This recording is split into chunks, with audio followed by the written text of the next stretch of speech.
오늘 우리에게 주시는 하나님의 말씀은 요한계시록 16장입니다.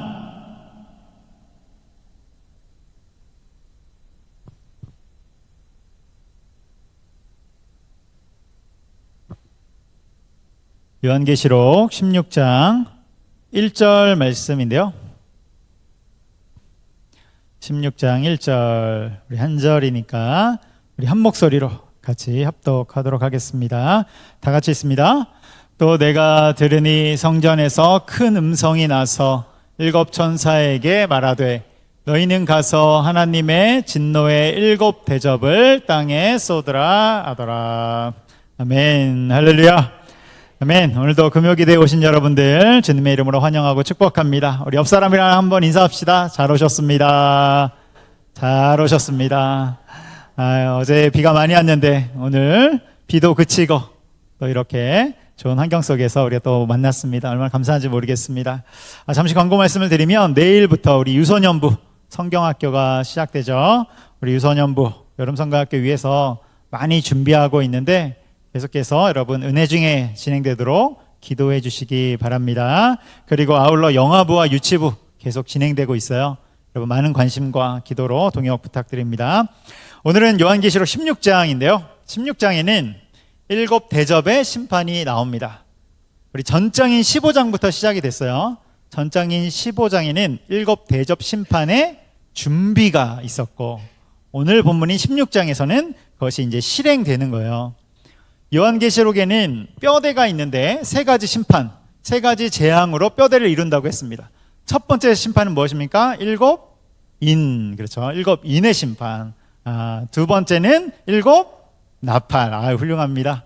그리고 세 번째는 일곱 대접. 그래서 우리 세 가지 심판이 뼈대를 이루죠. 인나대 이렇게 외우면 된다고 했어요. 그러니까 이제 오늘 일곱 대접의 심판, 이 세 가지 뼈대 중에 마지막 부분이니까 요한계시록이 이제 끝을 향해 달려가고 있구나. 우리가 이것을 알 수 있는 것이죠.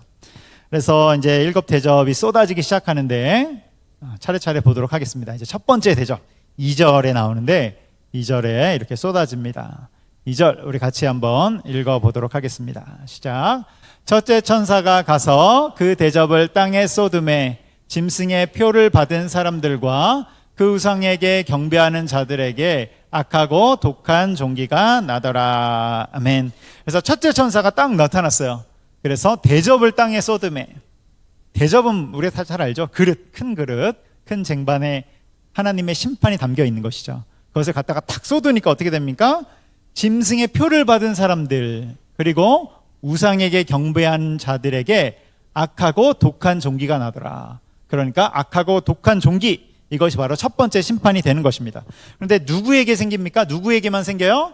짐승의 표를 받은 사람들, 우리 666표 봤어요? 그리고 그 우상, 적그리스도에게, 사단에게 경배한 자들에게만 나타나는 거예요.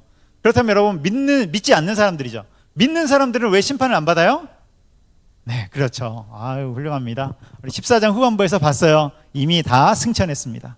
이 땅에는 믿는 사람은 더 이상 존재하지 않는 거예요.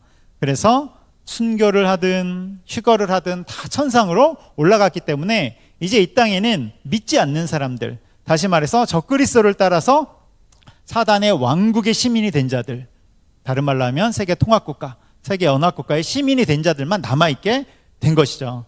그래서 이 땅에 남은 그들이 심판을 받게 되는 거예요. 그래서 이제 첫 번째 심판이 악하고 독한 종기인데, 그러니까 악성 종기죠. 악성 종기. 여기에 나오는 이제 일곱 대접의 심판의 심판들을 보면 출애굽기에 보면 10가지 재앙이 나와요. 이 10가지 재앙과 유사하게 이렇게 재현되는 것을 볼 수 있는 거예요. 여러분 악성 종기가 그 10가지 재앙, 출애굽기에 나오는 10가지 재앙에서도 나왔는데 몇 번째 재앙이냐면 6번째 재앙입니다. 그러니까 출애굽기 말씀은 모형이고 여기가 실상이에요. 출애굽기는 예표, 여기 마지막 날의 심판이 실상이 되는 것이죠. 그래서 악성 종기로 나타나는 것입니다. 여러분 종기 나본 적 있으세요? 종기? 종기가 뭡니까? 두드러기만 나도 막 가렵고 따갑고 하루 종일 신경 쓰이고 따끔거리고 괴롭잖아요. 근데 악성 종기는 차원이 다른 거죠. 성경에서 악성 종기 때문에 고통을 받은 사람 우리가 잘 알고 있어요. 누구예요? 욥이죠. 욥기를 읽어보면 눈물 없이 우리가 정말 읽을 수 없죠. 욥이 너무 가렵고 고통스러우니까 어떻게 해요? 기와장을 가지고 막 몸을 긁잖아요. 기와장 가지고 막 긁어요. 기와로. 그럼 막 피가 나고 딱지를 졌는데도 그래도 또 와서 긁습니다. 온몸을 계속 긁어요. 그래도 안 되는 것이죠. 그러니까 하나님을 향해서 뭐라고 이야기합니까? 자기가 태어난 날을 저주하면서, 다른 말로 하면 하나님 저 죽여주세요 이렇게 하는 것이죠. 살지를 못하는 거예요. 일상생활이 안 되는 거예요. 그냥 하루 종일 몸이 간지럽고 아프고 거기에만 다 집중되어 있는 것이죠. 그러니까 죽여달라고 얘기하는 거예요. 그게 바로 악성 종기입니다. 그래서 첫 번째 심판부터 이런 악성 종기, 엄청난 재앙이 쏟아지는 것이죠. 무시무시한 거예요. 자, 두 번째 대접, 이제 다음으로 두 번째 대접이 쏟아지는데 3절입니다. 우리 3절 같이 읽습니다. 시작. 둘째 천사가 그 대접을 바다에 쏟으니 바다가 곧 죽은 자의 피같이 되니 바다 가운데 모든 생물이 죽더라. 아멘. 그래서 두 번째 대접을 탁 쏟으니까 바다가 피로 변하는, 역시 무시무시한 심판이죠. 세 번째도 이어서 볼게요. 우리 세 번째 심판이 4절에 나오는데 읽습니다. 시작.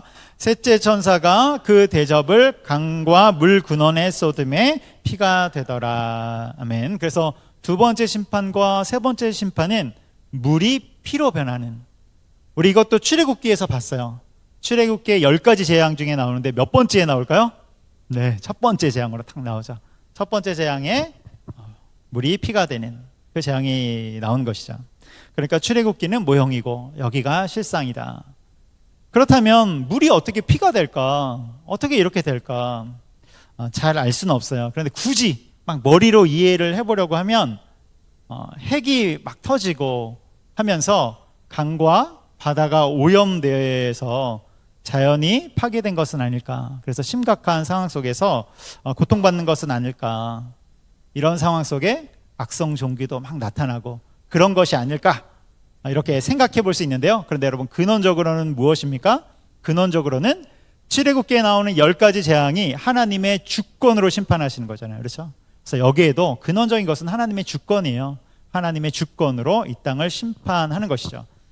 그래서 물이 피로 변한 이유가 6절에 나오는데요. 6절에 보면 하나님이 이 재앙을 내리신 이유가 나와요. 6절 제가 읽어볼게요. 그들이 적그리스도의 나라죠. 적그리스도의 나라가 성도들과 선지자의 피를 흘렸으므로 순교하게 했다는 것이죠. 그들에게, 적그리스도 나라에게 피를 마시게 한 것이 합당하니이다 하더라.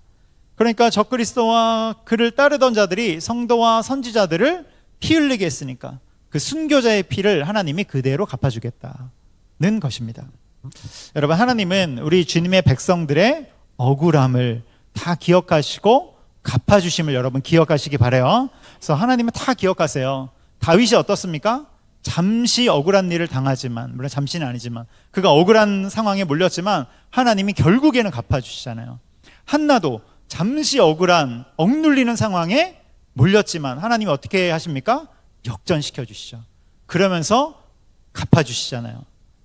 그렇게 로마서 12장 19절에서는 뭐라고 말씀하냐면 원수 갚는 것이 우리에게 있지 않다 이렇게 말씀하세요.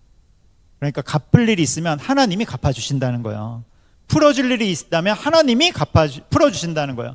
그러니까 우리는 뭘 해야 됩니까? 우리는 끊임없이 하나님을 바라보는 거예요. 하나님을 바라보는 그 믿음 가운데 있는 거예요. 여러분, 하나님이 갚아주신다. 얼마나 무시무시한 말이에요. 그건 정말 무서운 말이에요. 그래서 우리가 하나님을 바라보고 나아갈 때 하나님이 우리의 삶 가운데 역사하시는 것이죠. 여러분, 하나님은 주님의 백성들을 기억하시면서 결국 갚아주시고 세워주시고 역전으로 승리케 해주심을 믿으시기 바랍니다. 아멘. 우리 찬양 중에 있잖아요. 너 기도를 멈추지 마라. 이 찬양 아세요? 맨 끝에 찬양. 역전되리라. 하나님이 우리 가운데 역전시켜 주신단 말이에요. 그래서 이런 갚아주시는 하나님이 나오죠. 네 번째 심판이 이제 8절에서 9절에 나오는데요. 네 번째 심판 8절 제가 읽어볼게요. 넷째 천사가 그 대접을 해에 쏟음에, 이번에 태양에 쏟았어요. 그러니까 해가 권세를 받아서 불로 사람들을 태우니 이렇게 나와요. 그러니까 태양이 강렬해져서 사람들을 불태운다는 거예요. 이것 역시 굳이 머리로 이해를 해보자면 역시 환경 파괴로 지구의 온도가 상승한 것이 아닐까 이렇게도 생각해 볼 수 있는 것이죠. 환경 파괴로 여러분 요즘도 지구의 온도가 상승하는 것들이 굉장히 심각하게 다가오고 있잖아요. 올 5월에 태국에서 여름이 아니에요, 여러분. 5월인데 태국의 기온이 40도가 넘어가지 않았습니까? 동남아의 체감 온도가 50도가 넘었어요. 6월에는 어떤 일이 있었어요? 우리 중동 지역에서 기온이 50도 이상을 기록했죠. 쿠웨이트가 51도를 기록했는데 다른 중동 나라도 다 50도가 넘었어요. 아직 여름이 안 왔어요. 그래서 우리가 긴장하지 않습니까? 올여름? 우리나라도 여름이 어떻게 될까? 그래서 다 긴장하고 있어요. 어디까지 더워질까? 그래서 이런 것이지 않을까 생각해 볼 수 있지만 여러분 궁극적으로는 무엇입니까? 우리 출애굽기에 나오는 10가지 재앙처럼 하나님의 주권적인 심판이죠. 마지막 날은 하나님의 주권적인 심판이에요. 하나님이 이 땅을 심판하시는 것이죠. 아무튼 엄청난 재앙이 들이닥치는 거예요. 한번 상상해 보세요. 물은 피로 변하고 악성 종기가 막 전염병, 우리 코로나 때문에 그렇게 고생했는데 온 나라에 퍼지고, 그리고 기온은 상승해서 여기저기 막 산이 불타고 들판에 막 불이 나고, 여러분 전쟁터죠, 전쟁터. 이런 곳에서 살 수 있어요? 이것이 바로 하나님을 대적한 자들의 결과입니다. 근데 우리는 딱 그런 상황에 부딪히면 어떻게 해요? 우리는 악성 종기만 나도 바로 주님께 무릎 꿇을 것 같아요. 주님, 제가 어떤 숨은 죄가 있습니까? 제가 이러이러한 것을 잘못한 것 같습니다. 우리 회개하잖아요. 그런데 이들은 회개하지 않고 하나님을 대적하죠. 9절입니다. 9절 우리 같이 한번 읽어보도록 할게요. 시작. 사람들이 크게 태움에 헤어진지라 이 재앙들을 행하는 권세를 가지신 하나님의 이름을 비방하며 또 회개하지 아니하고 주께 영광을 돌리지 아니하더라. 아멘. 그래서 여기 보세요. 하나님의 이름을 비방하면서 대적해요. 또 회개하지 않아요.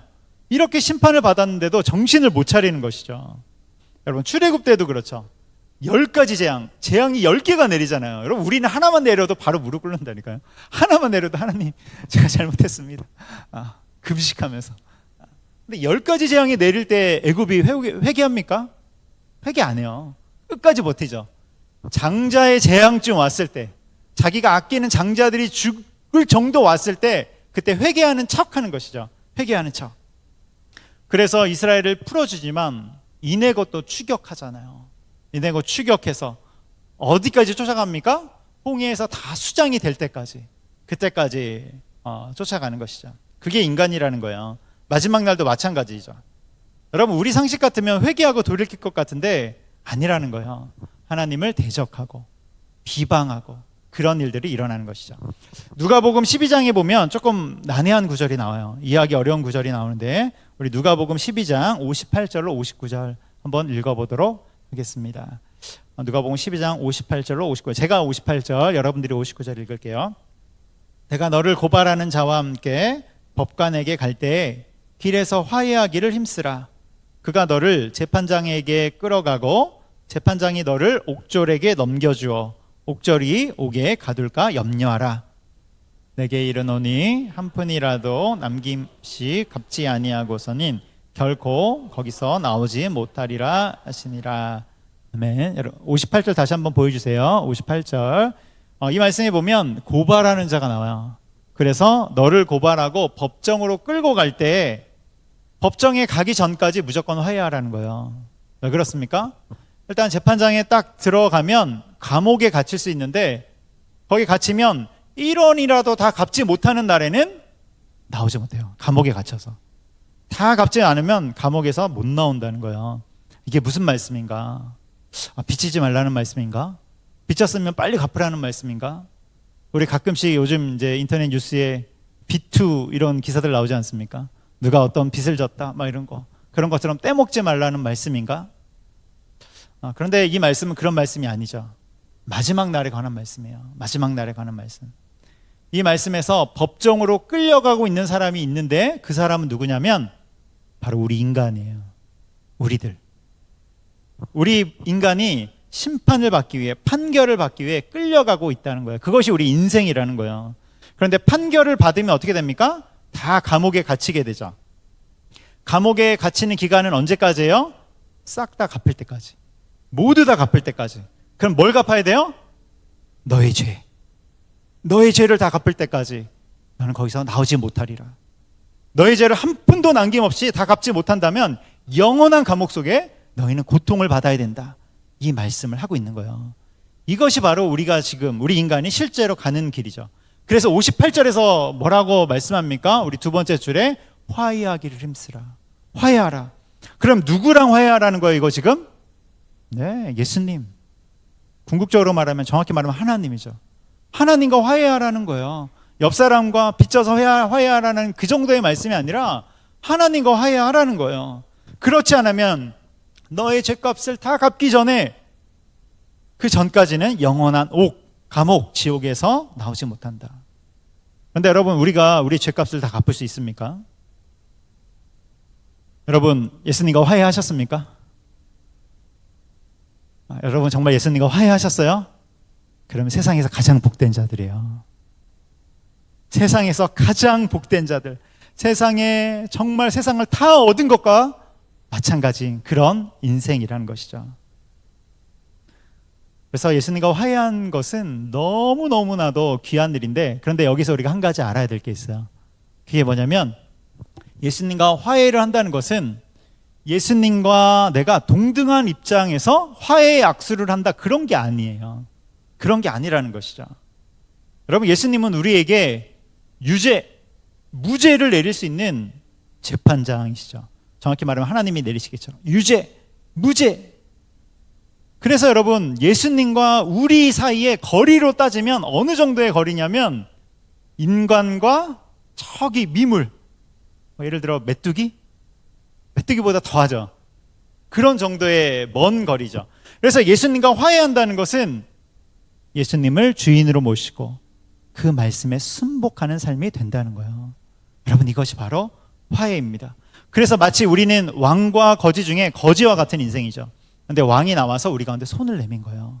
그 손을 우리가 감사함으로 무릎 꿇고 잡는 것, 이것이 바로 화해한 것이죠. 그래서 신앙이 무엇입니까? 신앙은 양단 간에 결정하는 거예요. 예수님께 순복하면서 예수님을 구주로, 나의 주님으로 모시며 살 것인지, 아니면 내가 내 인생에 여전히 주인이 되어 살아갈 것인지, 화해의 그 손길을 잡지 않고 내가 내 인생을 살아갈 것인지, 이것이 바로 신앙이죠. 둘 중에 하나 결정하는 거예요. 그런데 다시 말하지만 우리는 메뚜기와 같은 존재이죠. 여러분, 메뚜기가 자꾸 인간에게 까불면 어떻게 돼요? 네, 메뚜기 튀김 되는 거예요. 메뚜기 튀김 됩니다. 소리 소문 없이 그냥 튀겨지는 수가 있어요. 그런데 여러분, 우리는 한 가지 아는 게 있죠. 무엇입니까? 정말 주님께 순복할 때, 그때 하나님이 세상이 줄 수 없는 평안과 행복으로 우리를 이끌어 주신다는 거예요. 얼마나 이게 신비로운 건지 모르겠어요. 하나님께 순복하고 무릎 꿇으면 하나님이 우리를 해하시는 것이 아니라 세상이 알 수 없는 평안과 생명의 길로 우리를 이끌어 가신다는 거예요. 할렐루야, 아멘. 복된 삶이죠. 이러한 삶에 거하기를 소망합니다. 자, 다섯 번째 심판을 볼게요. 자, 다섯 번째 심판. 10절과 11절에 다섯 번째 심판이 나오는데요. 10절 제가 읽을게요.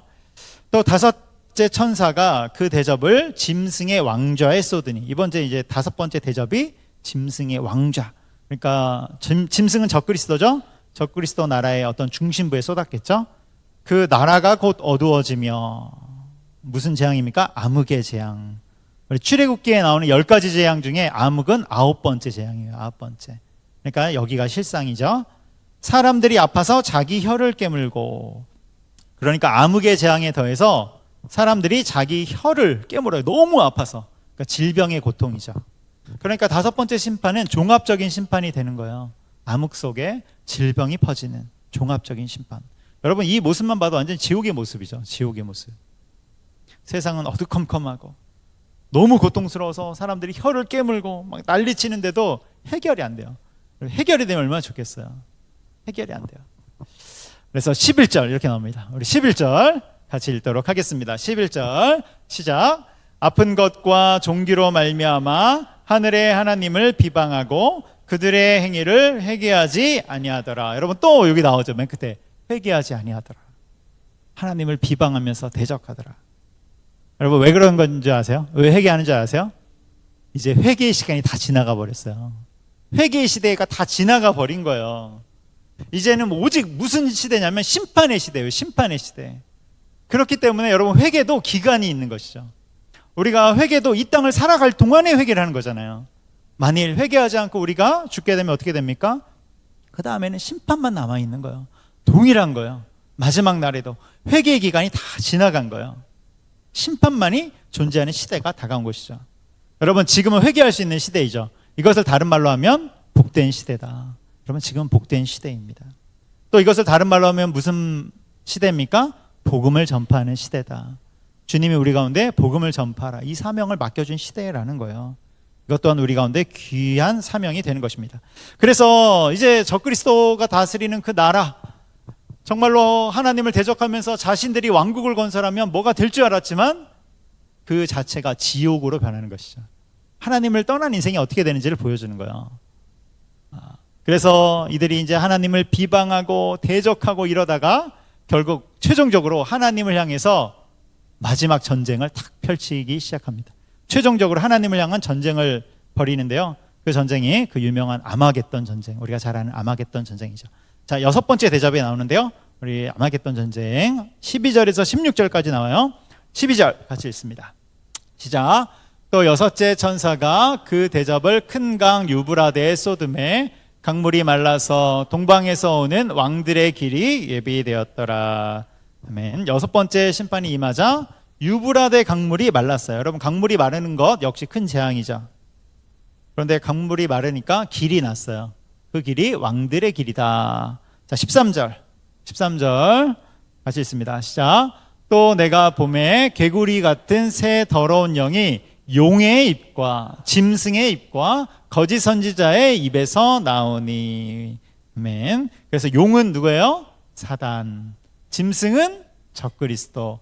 거짓 선지자는 앞잡이. 우리 이 정도 이제 다 해석이 되죠. 그러니까 사단과 적그리스도와 앞잡이가 뭔가 큰 일을 벌이려고 하는 거예요. 14절. 그 큰 일이 뭘까?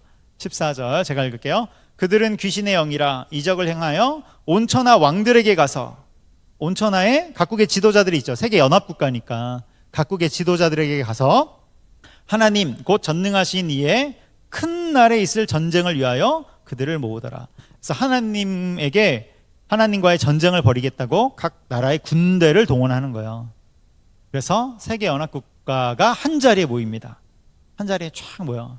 그런데 여러분, 하나님을 대적하겠다고 한 자리에 딱 모였다면 이걸 반대로 말하면 일망타진하기에 좋다. 한 자리에 자기들이 알아서 모여준다. 이런 것이죠. 근데 이들이 모인 장소가 16절에 나와요. 우리 16절 같이 읽겠습니다. 시작. 새 영이 히브리어로 아마겟돈이라 하는 곳으로 왕들을 모으더라. 아멘. 그래서 여기 아마겟돈이라는 지명이 나오죠. 그래서 이제 아마겟돈 전쟁이 된 거예요. 여러분, 아마겟돈 전쟁은 우리 상식으로 이제 세상에서 말하기를 인류 최후의 전쟁이다 이렇게 알려져 있어요. 근데 이제 그렇진 않고요. 사실은 20장의 전쟁이 하나 더 나와요. 곡과 마곡의 전쟁. 그래서 인류 최후의 전쟁은 곡과 마곡의 전쟁이죠. 자, 그러면 아마겟돈이라는 지역은 어디에 있나? 이 지명인데, 이 아마겟돈의 뜻이 무깃도의 산, 무깃도의 성이라는 그런 뜻이에요. 그러니까 무깃도라는 그런 지명인데 이스라엘에 있어요. 사마리아 위쪽에. 이스라엘 지도가 이렇게 길게 있잖아요. 맨 밑에 뭐가 있냐면 남부 지역에 유다 지역, 예루살렘이 있죠. 그리고 맨 위쪽에는 어느 지역이 있어요? 예수님이 활동하셨던 갈릴리 지역이 있죠. 그리고 가운데 사마리아가 있잖아요. 이 사마리아와 갈릴리 사이에 여기에 무깃도라는 지역이 있는데, 이 지역이 역사적으로 전쟁이 많이 일어났던 지역이에요. 그러니까 아마겟돈 전쟁은 실제로 그 무깃도에서 일어날 수도 있고, 아니면 어떤 상징적인 지명으로 사용되었다고 또 볼 수 있는 것이죠. 그때 가봐야 알 수 있는 거예요. 아무튼 여러분, 사단과 적그리스도와 거짓 선지자가 온 세상 군대를 이끌고 하나님과의 전쟁을 벌이기 위해서 한 장소에 모인 것입니다. 이것이 6번째 대접이에요.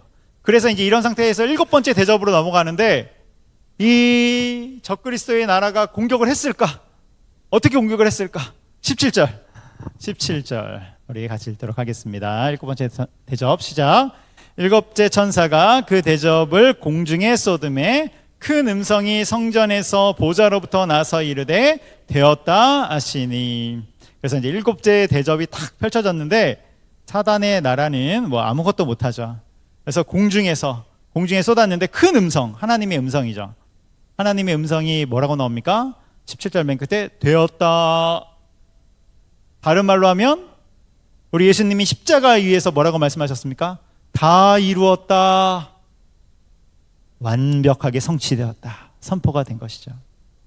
그래서 이제 이 세상의 나라는, 사단의 나라는 완벽하게 박살이 나는 거예요. 그 박살나는 장면이 18절에서 21절까지 나옵니다. 어떻게 박살나냐? 18절 제가 읽을게요. 번개와 음성들과 우레소리가 있고, 여러분 일단 이게 배경음악이에요. 배경음악이 뭐예요? 번개, 그리고 큰 음성들, 우레소리, 천둥 번개가 일단 배경음악으로 깔리고 있어요. 그 다음에 큰 지진이 있어. 얼마나 큰지, 사람이 땅에 있어 온 이래로 이같이 큰 지진이 없었더라. 그래서 지진이 일어나는데 어떤 지진이에요? 전무후무한 지진, 한 번도 보지 못한 지진. 하나님께 까불면 어떻게 되는지 보여주는 거죠. 19절 큰 성이 세 갈래로 갈라지고, 가로치고 찢어지고, 나라가, 땅이 다 찢어지는 거예요. 만국의 성들도 무너지니 큰 성 바벨론이 하나님 앞에 기억하신 바 되어 갚아주시는 것이죠. 그의 맹렬한 진노의 포도주 잔을 받음에. 진노의 포도주, 우리 다 배웠어요, 그렇죠? 피해 심판. 20절 각 섬도 없어지고 산악도 간데 없더라. 설명 안 해야 되죠. 핵폭탄은 뭐 아무것도 아니죠. 섬이 사라져요. 그냥. 산도 사라져요. 21절 그래서 천둥 번개 속에 지진이 나고 막 땅들이 막 다 사라지죠. 21절 이걸로 끝난 게 아니에요. 또 무게가 한 달란트나 되는 큰 우박이, 한 달란트는 몇 킬로그램이냐면 35kg 정도 돼요. 우박이 35kg. 우박이라고 볼 수 없죠. 돌이, 바위가 떨어지죠. 하늘에서 바위가 떨어져요. 여러분, 사람들이 그 우박의 재앙 때문에 하나님께 회개했다고 그래요? 아니요, 비방하니. 회개 시대가 끝났어요. 여러분, 하나님이 긍휼을 주실 때가 귀한 줄 알아야 되는 거예요. 그 재앙이 심히 크미러라. 엄청난 재앙이 일어나는 거죠. 그래서 천둥 번개 속에서 땅이 갈라지고 산이 사라지고 하늘에서는 막 돌덩이들이 우박처럼 떨어지고, 무엇입니까? 하나님이 한번 후 불면 다 날아가는 거예요. 후 불면 여러분 다 사라지는 것입니다. 우리 인생이 무엇입니까? 인생이 아무리 대단한 것처럼 보여도, 엄청난 자기 왕국을 건설한 것처럼 보여도 하나님이 그냥 후 불면 다 날아가는 게 우리 인생이라는 거예요. 여러분, 우리가 어떤 존재라고요? 메뚜기. 후 불면 그냥 튀김되는 존재. 메뚜기도 아니죠. 송충이? 아니면 그보다 더한 존재이죠. 여러분, 우리 하나님이 온 세상의 주권자임을 여러분 기억하시기 바랍니다. 우리 주님이 주인이세요. 그래서 주인이신 주님이 방패, 그럼 끝나는 거예요. 딱 이렇게 치우면 끝나는 것입니다. 겸손이 뭡니까? 하나님의 주권을 인정하는 것. 교만이 무엇입니까? 하나님의 주권자 되심을 인정하지 않는 것이죠. 자신의 주권을 주장하는 거예요. 그래서 우리는 겸손하게 늘 하나님의 주권을 인정하면서 살아가는 것이죠. 그런데 우리가 하나님의 주권을 인정하면서 그런 태도로 살아갈 때 하나님이 어떻게 해주신다고요? 우리 한 사람 한 사람이 세상의 모든 것인 양 우리를 아껴주시고 사랑해주시고 우리를 보듬어주시고 우리를 인도해 주신다는 거예요. 할렐루야, 아멘. 하나님이 그렇게 우리를 이끌어 주시죠. 이것이 바로 신비로움입니다. 그래서 7번째 대접에서 이제 적그리스도의 나라, 그 세계 통합 국가가 완전히 부서지는 그 이야기가 간략하게 나왔어요. 16절에서 우리 끈짝까지 21절까지 나왔어요. 그런데 이것을 자세하게 풀어서 구체적으로 보여주는 게 17장과 18장이에요. 여기 짧게 나왔지만 이 나라가 어떻게 부서지는지 17장과 18장에 세계 통합 국가가 박살나는 장면이 구체적으로 나오죠. 그리고 19장에 가면 예수님의 재림 장면이 나오는데요. 근데 예수님의 재림 시점이 언제냐면 이 7번째 대접의 심판이 시작될 때, 그때 예수님이 재림하시는 거예요. 그러니까 7번째 대접에서 모든 역사가 다 일어나는 것이죠. 예수님이 재림하시고 그러면서 적그리스도의 나라가 완전히 다 심판받게 되는 그 일이 일어나는 것입니다. 그래서 17장, 18장, 19장은 그런 흐름 속에 있다는 것을 그럼 아시면 되겠어요. 오늘 본문에서 중심 말씀이 15장인데요. 15장은 오늘 잠깐만 간략하게 보고 다음 주에 더 길게 볼 거예요. 우리 15절 한번 읽어보도록 하겠습니다. 15절 한번 보여주세요. 같이 읽겠습니다. 시작. 보라, 내가 도둑같이 오리니 누구든지 깨어 자기 옷을 지켜 벌거벗고 다니지 아니하며 자기의 부끄러움을 보이지 아니하는 자는 복이 있도다. 아멘. 보라, 내가 도둑같이 오리니, 예수님의 재림이죠. 예수님이 다시 오실 때, 그때 뭐라고 말씀합니까? 누구든지 깨어 자기 옷을 지켜라. 여러분, 자기 옷을 지키는 게 중요해요. 자기 옷, 우리가 요한계시록 초반부 할 때 나왔어요. 계시록 19장에 가면 예수님의 재림 사건이 나와요. 예수님의 재림을 다른 말로 하면 무엇입니까? 어린 양의 혼인잔치이죠. 어린 양의 혼인잔치에 들어가려면 옷을 입어야 돼요. 예복을 입어야 돼요. 우리 신부잖아요. 신부의 예복을 입어야 된단 말이에요. 19장 8절에 그 예복은 세마포 옷이라고 나와요. 그런데 그 세마포 옷은 무엇입니까? 성도들의 옳은 행실이라. 그런데 이 옳은 행실을 요약하면 무엇입니까? 두 가지죠. 하나님의 말씀에 순종하는 것. 두 번째는 하나님을 사랑하는 것. 이것이 예복이에요. 그래서 참 그리스도인은 결국 이 두 가지가 있는 거예요. 첫 번째는 하나님의 말씀에 순종하려고 하는가. 두 번째는 하나님을 사랑하려고 하는가. 그들이 옷을 입는 거예요. 그리고 요한계시록을 다 탈탈 털면 결국 이 두 가지가 남는 거예요. 하나님을 사랑하고 있는가, 하나님의 말씀에 순종하고 있는가. 이 두 가지를 우리 가운데 말씀하고 있는 거예요. 그래서 우리는 끊임없이 점검하는 것이 내가 하나님의 말씀에 순종하고 있는가. 근데 왜 순종해요? 주님을 사랑하니까. 벌 받을까 봐가 아니라, 어떤 율법으로서 나를 나타내기 위해서가 아니라 하나님을 사랑하기 때문에 우리가 그 말씀을 지키고 순복하고 나가는 것입니다. 그럼 하나님 우리를 어떻게 해요? 우리가 세상의 모든 것이냐 우리를 다시 안아주시고 사랑해 주시고 그 선순환이 일어나는 것이죠. 그래서 진짜 그리스도인은 이 두 가지를 향해 나가는 것입니다. 이 두 가지는 우리 다음 주에 좀 더 나누도록 하겠습니다. 이 시간 같이 기도할 텐데요.